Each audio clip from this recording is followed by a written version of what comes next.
महरै हांख्रायनायनि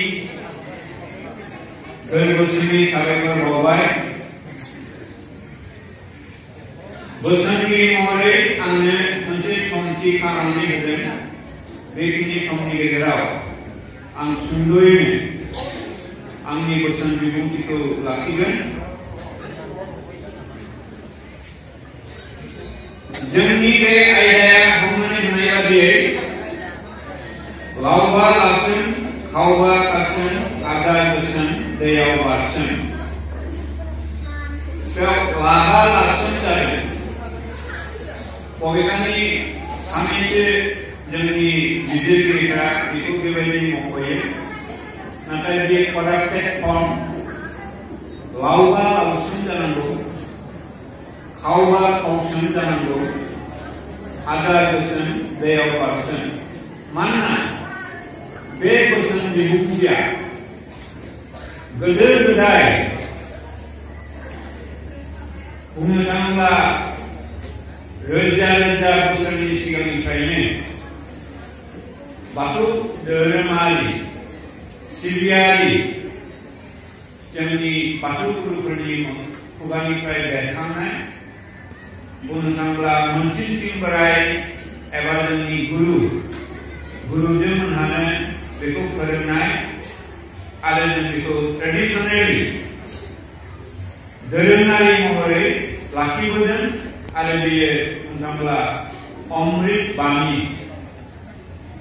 जायखौ बुंनाय जायो। बेनि ओंथिया बेसेबांबा गुवार, जेसेनो फलावो जेसेनो बेखेवो एसेनो लावलाङो। आरोबाव जोङो बुजिनो हायो। गुबुन गुबुन महर होनानै सोरबा करेक्टेड फर्माव लांनानै बुंनांब्ला फात्रा सिथा खालामदों, बिकृतकरण खालामदों। गुरुजों महरै मोनसिंसिं बुरै बा बेबायदिनो आहाम बोराय आहाम बुरै, इहु बोराय इहु बुरै, माइनाव बोराय माइनाव बुरै, सि बोराय सि बुरै, बिथांमोनहा बैबायदि गोथौ गोथौ बोसोन, गोथौ गोथौ सुबुरुन बा बोसोन बिबुंथि जोंनो होनानै सोलायनानै गालांदों। आरो बे सोलायनायनि मादाव नैबे लावबा लावसोन खावबा खावसोन आदा बोसोना बुंनो थाङोब्ला जोंनि अमृत बाणी, जाय बाणीखौ जाय बिबुंथिखौ खोनानानै जोंनाव मोनसे बाथौ सानथौ बाथौ थाखोनि फारसे मिथिनो लुबैनाया एरगालाङो बा बांलाङो।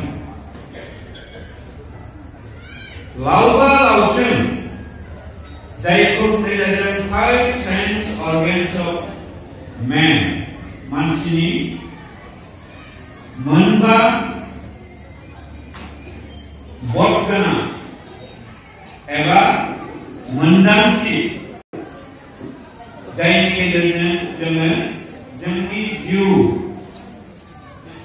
थाखो सानथौनि सोमोन्दै गोथौयै साननो गोनां जायो, बिजिरनो गोनां जायो। बेखौनो बुंनाय जादों गुबुन रावजों असमिया राव एबा संस्कृत राव, बांला राव,